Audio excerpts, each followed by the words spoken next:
Hello दोस्तों, स्वागत है आप सभी का आपका अपने चैनल बेसिक नॉलेज में। दोस्तों इस वीडियो में लोग देखने वाले सोशल साइंस का top most important subjective questions जी हाँ, जिसका आप लोग एग्जाम में देखने को मिलेगा ही मिलेगा जो क्वेश्चंस। ठीक है, तो चलिए फटाफट से वीडियो को शुरू करते हैं क्योंकि सब्जेक्ट ऑब्जेक्टिव क्वेश्चन बहुत बताएं और सब्जेक्टिव क्वेश्चन देख ले। देखिए सब्जेक्टिव क्वेश्चन समझ जाओगे ना तो क्वेश्चन कैसे भी घुमा फिरा के भी देगा तो आप लोग उसको लिख सकते हो। तो चलिए समझते हैं हर एक क्वेश्चन को। ठीक है, इस पर वीडियो आप लोग आएंगे कुछ अभी, और ज्यादा से ज्यादा वीडियो को शेयर कीजिए सभी दोस्तों के साथ ताकि सभी बच्चों को पता चल सके कि भाई इस अच्छे अच्छे वीडियोस आ रहे हैं और ताकि मुझे भी मोटिवेशन मिले और आप लोग और अच्छे अच्छे वीडियोस लेकर के आ सके। ठीक है, तो चलिए दोस्तों वीडियो को शुरू करते हैं। तो दोस्तों सबसे पहला सवाल है ये दोस्तों अति लघु उत्तरीय। ठीक है, इसमें हम लोग 7 अति लघु देखेंगे, उसके बाद लघु देखेंगे, उसके बाद दीर्घ उत्तरीय देखेंगे। ठीक है, वीडियो लंबा होगा तो पेशेंस देखिएगा, समझिएगा चीजों को, तो आप एग्जाम में जाके लिख सकते हो। देखिए पेशेंस नहीं होगा, भले वीडियो आधा घंटा का हो पौने घंटा का हो, देखोगे तो समझ जाओगे। ठीक है, और एग्जाम में जाके लिख सकते हो।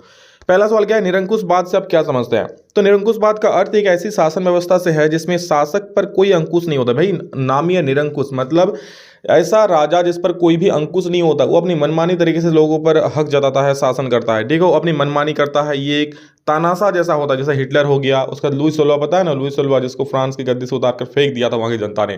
ठीक है, तो इस प्रकार के शासन जो होता है, शासक जो होता है उसको बोलता है निरंकुश शासन, और इस तरह का व्यवस्था को निरंकुशवाद बोला जाता है। ठीक है, नेक्स्ट देखिए क्या है, गांधी जी ने असहयोग आंदोलन वापस लेने का फैसला क्यों किया? देखिए असहयोग आंदोलन के बारे में जानकारी हो जाएगा, ध्यान सुनो।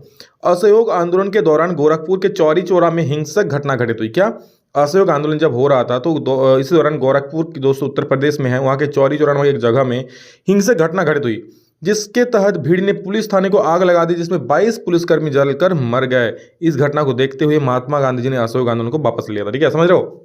मतलब इसी जगह रैली वैली जुलूस वुलूस हो रहा था तो पुलिस वालों ने रोका टोका तो आ गया भीड़ को गुस्सा, और उन्हें पुलिस पूरा का पूरा पुलिस थाना को आग लगा दी, जिसमें 22 पुलिसकर्मी जलकर मर गए थे। और भाई इस प्रकार का अहिंसा को देखकर गांधी जी कहाँ चुप रहने वाले थे, उन्होंने वो एक अहिंसा के पुजारी थे, तो उन्होंने फाइनली जो असहयोग आंदोलन था उसको वापस ले लिया।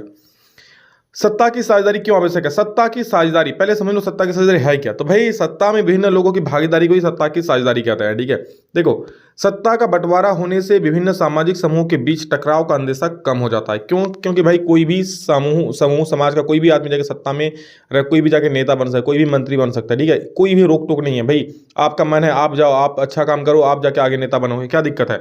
क्योंकि सत्ता में सभी की भागीदारी हो जाती है। ठीक है, कोई भी सामाजिक समूह में टकराव नहीं होता है। सत्ता की सभी, मान लो कोई निचले समूह से आता है तो ऐसा नहीं बोल पाएगा भाई तू निचले समूह से है तू आगे नेता नहीं बन पाएगा, ऐसा नहीं, कोई भी बन सकता है। कोई सत्ता में सभी की भागीदारी हो जाती है, क्योंकि सामाजिक टकराव आगे बढ़कर अक्सर हिंसा और राजनीतिक अस्थिरता का रूप लेता है। देखो समाज में छोटा टकराव होता है, एक समाज में टकराव हो गया, यही जाकर आगे हिंसा बढ़ जाता है, गोली बारूद मारपीट होता है और ये पूरा राजनीतिक कारण भी बन जाता है। ठीक है, और देखते हो ना भाई फिर राजनेता लोग इससे अपना रोटी सेकने लगते हैं, मतलब छोटा सी इसको बड़ा करके दिखाने लगते हैं और ये राजनीतिक अस्थिरता का रूप लेता है। और इसीलिए सत्ता में हिस्सा देना राजनीतिक व्यवस्था के लिए बहुत ही अच्छा है। इसलिए सत्ता की साझेदारी बहुत आवश्यक है ताकि समाज में हिंसा ना हो, लोगों के बीच भाईचारा रहे। और होगा भी क्यों भाई, जब सत्ता की साझेदारी मिल रही है, ठीक है, सत्ता में हर किसी की भागीदारी हो रही है। ठीक है, देख लो आप पूरा देश को तो मोदी देख रहा है, मतलब केंद्र सरकार में है, फिर मुख्यमंत्री राज्य सरकार में है, आपके स्थानीय में भी कुछ सरकार है, जैसे आपका स्थानीय सरकार में हो गया वार्ड पार्षद, ये लोग आपको चीज़ों को देख रहा है। तो हर एक समूह का इस प्रकार से कोई भी खड़ा हो सकता है, कोई भी आगे बढ़कर मतलब समाज की भलाई कर सकता है।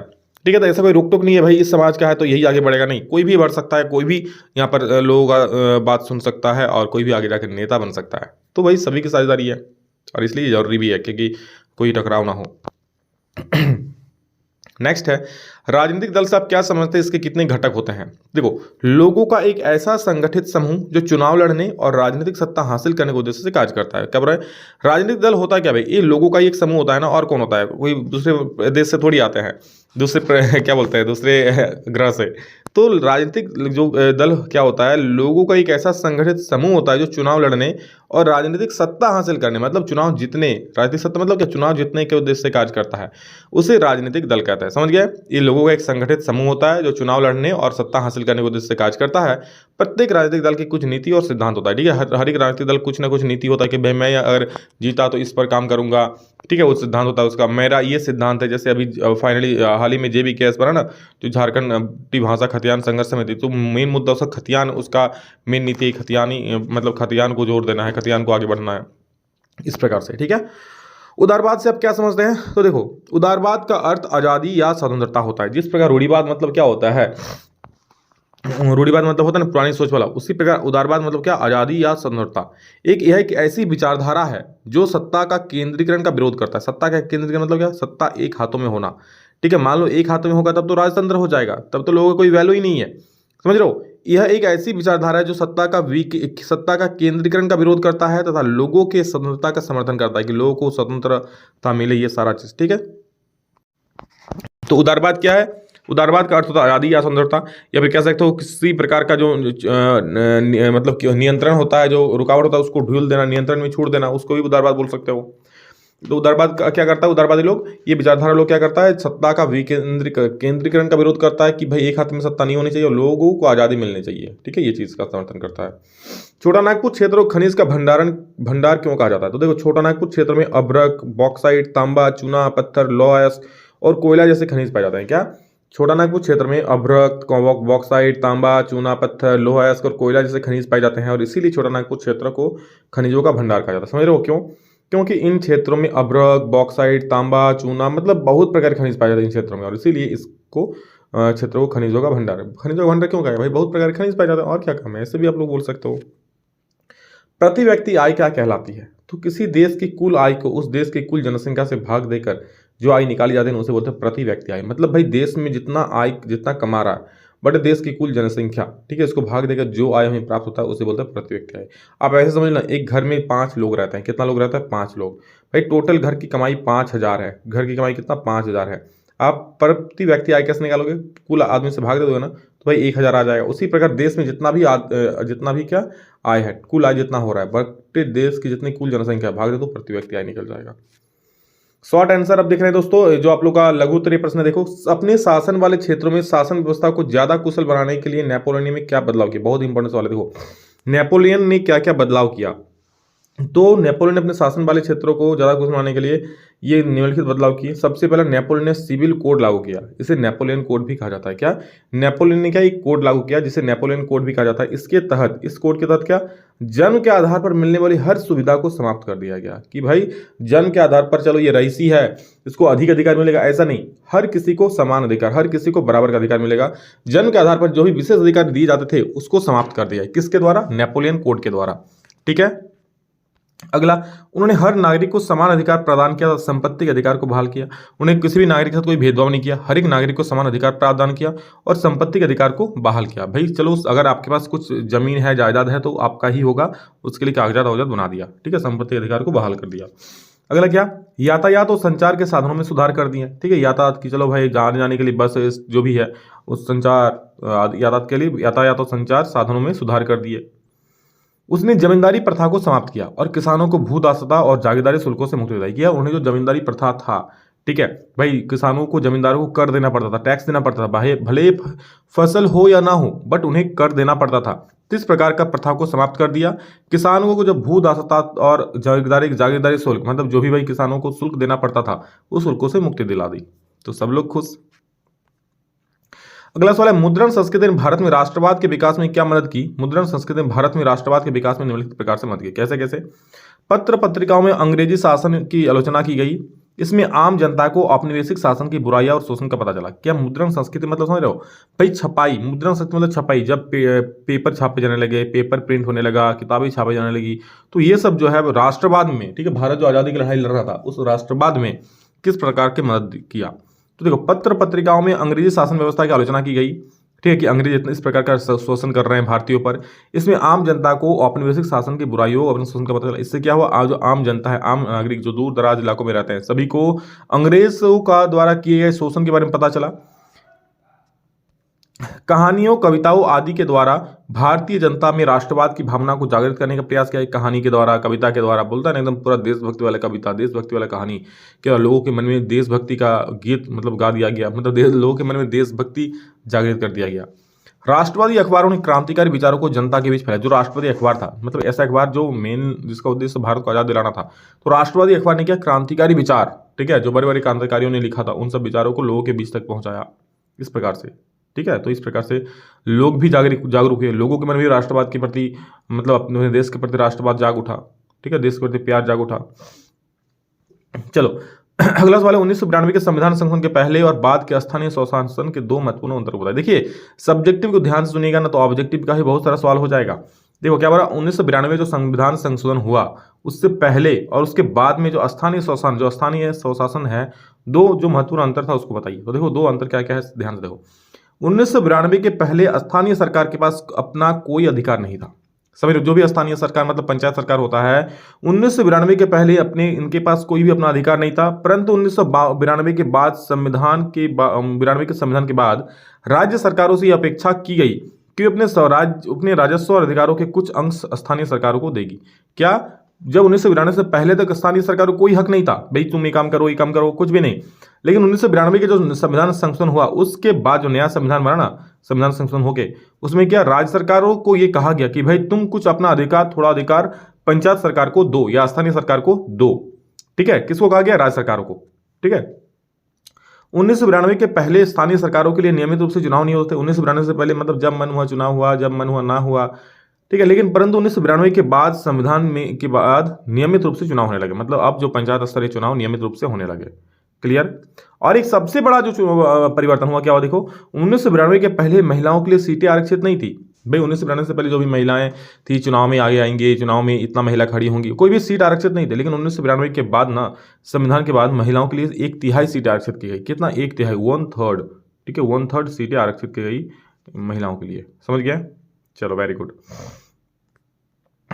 नेक्स्ट देखो, निम्नलिखित का मिलान करें। मिलान बोला है तो देखो आरक्षित वन समझ लो, आप इसके बारे में समझ भी जाओगे। आरक्षित वन मतलब क्या होता है भाई? वह वन जो वन और वन्यजीव संसाधन संरक्षण की दृष्टि से सर्वाधिक मूल्यवान वन को कहा जाता है आरक्षित वन। मतलब वन्यजीव और वन की दृष्टि से मतलब जो सबसे अधिक मूल्यवान हो उसे क्या कहा जाता है? आरक्षित वन। रक्षित वन किसे कहते हैं? वन भूमि जो अधिक क्षरण से बचाई जाती है। रक्षित वन क्या है? वन भूमि जो अधिक क्षरण से बचाई जाती है। और अवर्गीकृत वन, सरकार, व्यक्तियों और निजी समुदायों के अधीन वन और बंजर भूमि। सरकार के कुछ अवर्गीकृत मतलब वो वन हो सकता है सरकार के खाते में हो सकता है निजी समुदाय के खाते में हो सकता है किसी आदमी मतलब समुदाय मतलब कि हो किसी आदमी या फिर किसी समुदाय, मुस्लिम समुदाय, हिंदू समुदाय, किसी के भी नाम से हो, या फिर हो सकता है वो बंजर भूमि हो, उसको बोलते हैं अवर्गीकृत, मतलब उसको वर्गीकरण नहीं किया गया। तो याद रखना, आरक्षित मतलब सबसे महत्वपूर्ण वन, रक्षित मतलब इसको क्षरण से बचाया जा रहा है। ठीक है, मतलब क्षति से बचाया जा रहा है। अवर्गीकृत मतलब जो सरकार के पास हो सकता है या तो किसी समुदाय के पास हो सकता है, इस प्रकार के वन को अवर्गीकृत वन कहते हैं। अगला सवाल है, जूट उद्योग को किन समस्याओं का सामना करना पड़ता है? तो देखो जूट उद्योग को निम्नलिखित समस्याओं का सामना करना पड़ता है। क्या क्या? जूट से बने बोरियों की मांग निरंतर कम हो रही है। भाई जूट से जो बोरा बनता है उसकी मांग धीरे धीरे घट रही है। तो एक तो ये चीज हो गया। जूट से बनी वस्तुओं का मूल्य अधिक होता है, इसलिए बाजार में इन्हें कड़ी प्रतियोगिता का सामना करता है। आप लोग देखे हो ना, पहले जो आलू आता था जूट की बोरियों में आता था। ठीक है, पहले चावल आता था जूट की बोरियों में आता था। तो अब देखे होंगे भाई कुछ मतलब आप लोग देखे होंगे नहीं, आज से 10-12 साल पहले जूट की बोरियों में आता था। अभी प्लास्टिक का बोरा हो गया सब। आलू का बोरा तो पहले प्लास्टिक में आता ही नहीं था, अब प्लास्टिक का बोरा में आता है।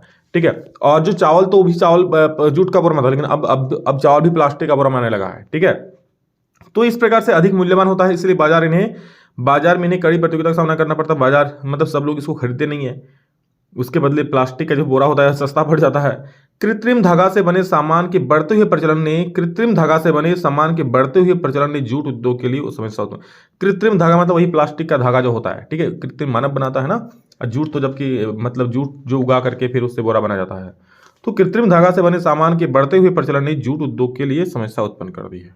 सारा चीज तृतीयक क्षेत्रक अन्य क्षेत्रक से कैसे है, उदाहरण सहित वर्णन करें। बहुत अच्छा सवाल है। देखो तृतीयक क्षेत्रक और अन्य क्षेत्रक में क्या अंतर है? देखो सबसे पहले एक, आप जब भी अंतर बोलेगा ना साइड आप लोग लाइन में ऐसा लिख देना, इधर तृतीयक लिखना, इधर अन्य सेक्टर लिखना, अन्य क्षेत्रक लिखना।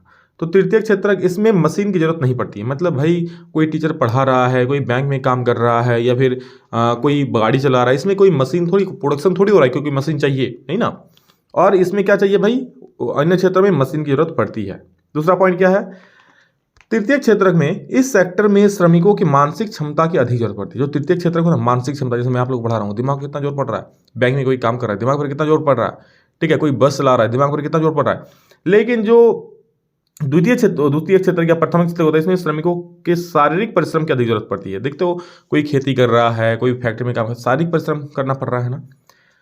किसी भी भौतिक वस्तु का निर्माण नहीं होता है, जैसे डिजाइनर, सेफ, शिक्षक, वकील आदि। ये कोई मतलब वस्तु का निर्माण थोड़ी हो रहा है। ठीक है, जबकि इसमें भौतिक वस्तु का निर्माण होता है, जैसे मिस्त्री हो गया, बढ़ई हो गया, राजमिस्त्री, ये सब क्या, ये सब मतलब निर्माण करता है, ठीक है। मिस्त्री कोई भी चीज़ का निर्माण कर रहा है, बढ़ई कोई भी चीज़ का निर्माण कर रहा है, ये सब द्वितीय क्षेत्र प्राथमिक क्षेत्र में आता है। किसी फैक्ट्री के मजदूर हो जाते हैं, ठीक है। चलो नेक्स्ट क्वेश्चन देखो, प्रच्छन्न बेरोजगारी, प्रछम बेरोजगारी नहीं, प्रच्छन्न बेरोजगारी होता है, ठीक है। प्रच्छन्न बेरोजगारी और मौसमी बेरोजगारी में अंतर स्पष्ट करें, दोनों में अंतर क्या है। तो देखो, प्रच्छन्न बेरोजगारी में दिखता है कि लोगों को रोजगार मिला हुआ है, लेकिन ऐसा होता नहीं है। जो काम एक आदमी से हो सकता है उसमें एक से अधिक आदमी इसलिए लगे रहते हैं कि बाकी के पास कोई रोजगार नहीं होता है। समझ रहे हैं प्रच्छन्न बेरोजगारी मतलब ऐसा समझ लो, ठीक है। एक खेत में क्या 4 आदमी काम कर रहे हैं, ठीक है, बट उस खेत में 4 आदमी की जरूरत नहीं है भाई, 2 आदमी से ही काम हो जाता है। बट 2 आदमी सिर्फ घर में बैठा हुआ था इसलिए वो खेत में आके लग गया, चलो भाई हेल्प कर देते हैं। लग तो रहा है कि भाई खेत में 4 आदमी काम कर रहा है, बट एक्चुअली में 2 आदमी का खेत में काम है, बाकी 2 आदमी उसको हेल्प कर रहा है, क्योंकि उन लोगों के पास कुछ काम नहीं है इसलिए। तो भाई ये लोग किस श्रेणी में आएगा, प्रच्छन्न बेरोजगारी की श्रेणी में आएगा, समझ रहे हो। दूसरा, अब क्या मौसमी बेरोजगारी, मौसमी बेरोजगारी की स्थिति में साल के कुछ महीने लोगों को काम के बगैर रहना पड़ता है। दोनों प्रकार की बेरोजगारी अक्सर गांव में देखने को मिलते हैं और कृषि क्षेत्र में देखने को। मौसमी मतलब देखो, जब धान की खेती होती है ना भाई, मौसमी बेरोजगारी मतलब जब धान की खेती होती है तो लोगों को धान कटाई, धान बुआई, मतलब धान के सीजन में, धान कटाई के सीजन में धान कटने का मिल गया, फिर बैठ के रह जाएगा, फिर धान बुआई के सीजन में धान बोने का काम मिलेगा, फिर बैठ के रहेगा। तो ये मौसमी मतलब मौसम टू मौसम में काम मिलेगा, समय समय से, साल के हर एक दिन काम नहीं मिलेगा। तो इस प्रकार की बेरोजगारी बोलते हैं मौसमी बेरोजगारी। समझ गए, बस इतना समझ जाओगे ना भाई, एग्जाम में फोड़ क्या होगा, मैं कह रहा हूँ। और वीडियो अच्छा लग रहा है प्लीज़ लाइक कर देना, एक प्यारा सा कमेंट कर देना, और जो हम हमेशा कहते हैं भाई शेयर कर देना अपने दोस्तों को, ठीक है, ताकि सभी को पता चल सके। आगे देखो, मारियान और जर्मनिया कौन थे जिस तरह उन्हें चिन्हित किया गया, उसका क्या महत्व है। मारियान और जर्मनिया कौन थे जिस तरह उन्हें चिन्हित किया गया, उसका महत्व क्या था। तो देखो, फ्रांसीसी क्रांति के दौरान कलाकारों ने नागरिकों में राष्ट्रवाद, स्वतंत्रता, न्याय की भावना जागृत करने के लिए मारियान और जर्मनिया नामक नारी रूपक का इस्तेमाल किया। क्या हो रहा है, फ्रांसीसी क्रांति के दौरान कलाकारों ने, देखो मारियान जो है नहीं फ्रांस का नारी रूपक है और जर्मनिया जर्मन का, सुन रहे हो ध्यान से। फ्रांसीसी क्रांति के दौरान कलाकारों ने नागरिक नो में राष्ट्रवाद, जैसे होता है ना भारत में लोगों के मन में राष्ट्रवादी भावना जागृत करने, क्या भारत माता की जय बोलते हैं ना सब लोग एक साथ, उसी प्रकार वहां क्या मारियान की जय, मतलब इस प्रकार अपना भाषा में कुछ बोलता होगा। तो फ्रांसीसी क्रांति के दौरान ये सारी चीजें हुई थी। वहां के कलाकारों ने नागरिकों में राष्ट्रवाद, स्वतंत्रता और न्याय की भावना जागृत करने के लिए मारियान और जर्मनिया नामक नारी रूपक का इस्तेमाल किया था, ठीक है। मारियान एक लोकप्रिय ईसाई नाम है, क्या लोकप्रिय ईसाई नाम है। मारियान को लाल टोपी, देखो ध्यान से, मारियान को लाल टोपी, तिरंगा और कलगी के साथ दिखाया गया। मारियान कैसा भाई, लाल टोपी एकदम पहनी हुई है, ठीक है, हाथ में तिरंगा झंडा लिया हुआ है, हाथ में कलगी लिया हुआ है, ठीक है। इसकी प्रतिमा जगह जगह लगाई गई था, सिक्कों और पोस्ट कार्ड में छापी गई, ठीक है, मारियान की, ठीक है। इस तरह लोगों में राष्ट्रवाद की भावना जागी। जर्मनिया को जर्मन राष्ट्र के नारी रूपक के प्रतीक के रूप में इस्तेमाल किया गया, ठीक है। तो सुन लो, मारियान जो है ना, जो फ्रांसीसी क्रांति दौरान कलाकारों ने नागरिक में तो ये मारियान का याद किया गया, कहाँ पे, फ्रांसीसी क्रांति के दौरान। और फ्रांस में, जर्मनी में क्या हुआ, जर्मनी में जर्मनिया को जर्मन राष्ट्र के नारी रूपक के रूप में चिन्हित किया गया। जर्मनिया एक हाथ पर तलवार धारण करती थी और माथे पर वलुत वृक्ष के पत्तों का मुकुट था, जो कि वीरता का प्रतीक था। समझ गए, मारियान का इंडिकेशन क्या था, मारियान सर में लाल टोपी पहने थी, हाथ में कलगी था, ठीक है, और तिरंगा था। और जर्मनिया क्या था, जर्मनिया है वलुत वृक्ष का मतलब मुकुट पहना था, ठीक है, और क्या था, हाथ में तलवार धारण की थी जर्मनिया। और मारियान कहाँ गई थी, फ्रांस, मतलब एक कोई आदमी नहीं था, फ्रांस का राष्ट्र नारी रूपक था और जर्मनिया जर्मन का नारी रूपक था, ठीक है। अपने देश के लोगों में राष्ट्रवाद की भावना जागृत करने के लिए इस प्रकार के चित्र को चित्रित किया गया, ठीक है, किसके द्वारा, वहां के कलाकारों के द्वारा, कि भाई एक ऐसा हम चित्र चित्रित करते हैं जिसको हम लोग नाम लेंगे ना तो भाई लोगों के मन में एकदम क्या बोलता है, देश भावना की एकदम बाढ़ आ जाएगी। जैसे भारत माता की जय बोलते हैं कि इस प्रकार एकदम सिहर उठते हैं हम लोग, उसी प्रकार से, ठीक है। तो उसी प्रकार से मारियान और जर्मनिया, मारियान फ्रांस का, जर्मनिया जर्मन का नारी रूपक, ठीक है। तो याद रखना, दोनों का इंडिकेशन याद रखना।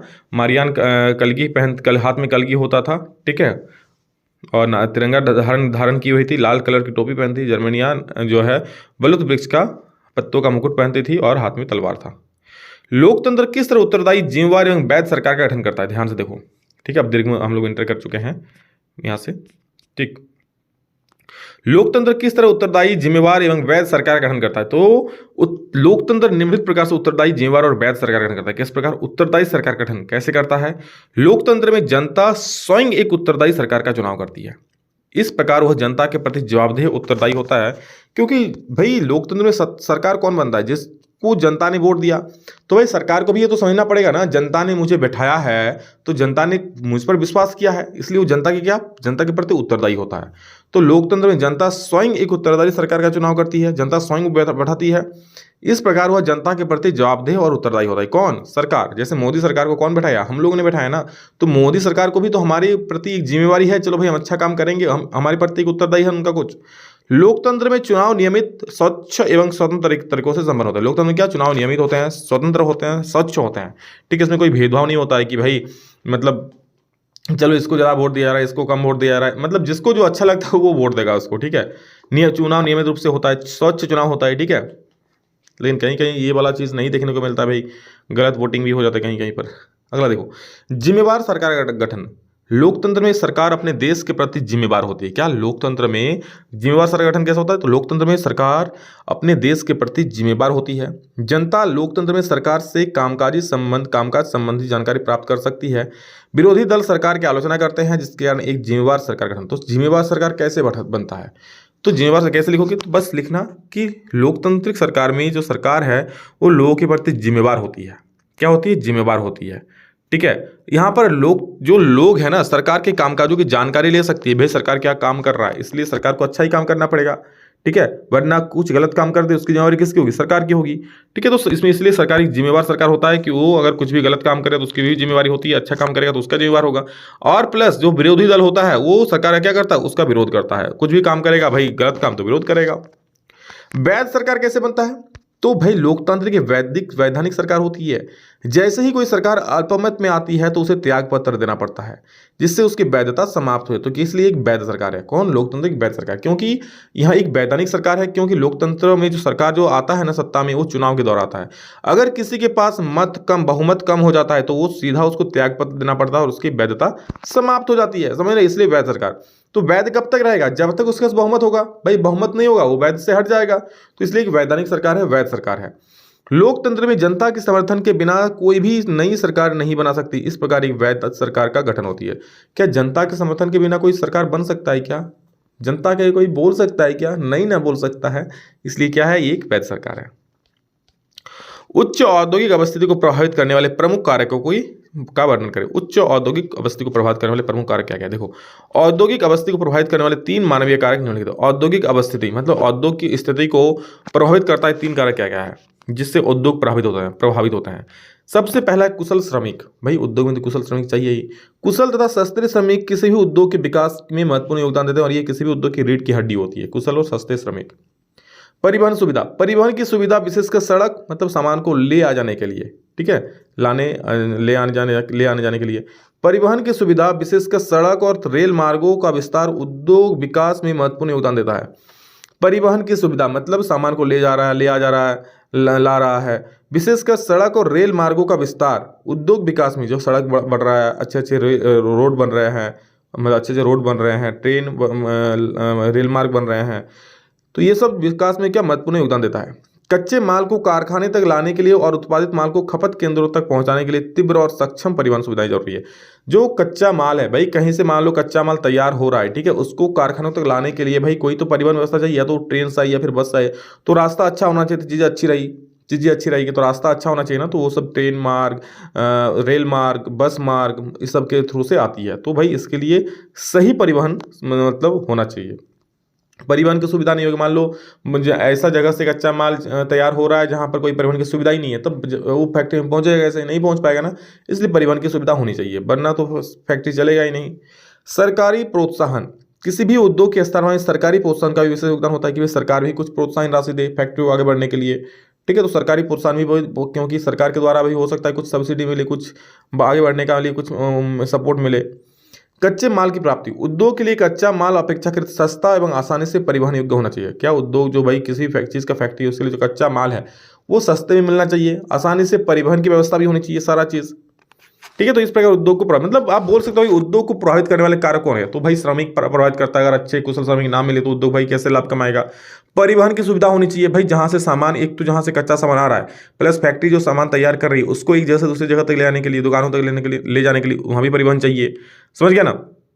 ये सारा जो होता है सरकारी पोषण, सरकार से भी कुछ प्रोत्साहन मिलना चाहिए, कुछ सपोर्ट मिलना चाहिए। इस प्रकार से कच्चा माल की प्राप्ति अच्छा होना चाहिए। तो ये सारा चीज़ है उद्योग को प्रभावित करना। इसके अलावा और कई पॉइंट्स तो सोच के लिख सकते हो। धारणीयता का विकास, धारणीयता का विषय विकास के लिए क्यों महत्वपूर्ण है। तो देखो, धारणीयता से अभिप्राय है सतत पोषणीय विकास। धारणीयता का क्या होता है, सतत पोषणीय विकास। अर्थात हम तो अपना तो विकास कर रहे हैं, साथ ही साथ आने वाली पीढ़ी के बारे में भी सोच रहे हैं। इसको बोलते हैं धारणीयता या फिर सतत पोषणीय विकास। अर्थात ऐसा विकास जो वर्तमान पीढ़ी तक ही सीमित ना बन रहे, बल्कि आगे आने वाली पीढ़ी को भी मिले। वैज्ञानिकों का कहना है कि हम संसाधनों का जैसे प्रयोग हम कर रहे हैं ना, उससे लगता है कि संसाधन शीघ्र समाप्त हो जाएंगे और आगे आने वाली पीढ़ी के लिए कुछ नहीं बचेंगे शेष। ठीक है, यही सुन लो विशेष। यदि हमें विकास को धारणीय बनाना है यानी सतत पोषणीय बनाना है, तो अर्थात निरंतर जारी रखना है, तो हमें संसाधनों का प्रयोग इस तरह से करना होगा जिससे विकास की प्रक्रिया निरंतर जारी रहे और भावी पीढ़ी से संसाधन बचा रहे। और इसलिए तो अभी कौन से संसाधन पर जोर दे रहा है, इसलिए अभी रिन्यूएबल एनर्जी यानी कि नवीकरणीय ऊर्जा स्रोत पर ज़्यादा जोर दे रहे हैं सरकार, और जिसके तहत सूर्योदय योजना या फिर जल विद्युत योजना, कई सारी योजनाएं लाई जा रही है जिसमें ज़्यादा से ज़्यादा कम से कम पेट्रोल की खपत हो, कोयला की खपत कम से कम हो, इस प्रकार से। ठीक है। और मानचित्र वाला दोस्तों एक अलग से वीडियो आएगा, उसको आप लोग देख लीजिएगा। एक अलग से हम वीडियो लाएंगे मानचित्र वाला के लिए। ठीक है, तो चलिए सभी को शेयर कर दिए फटाफट से। चलिए, so love you all, thank you all of you. अभी कल नेक्स्ट में जल्द मिलेंगे, तब तक के लिए जय हिंद, वंदे मातरम।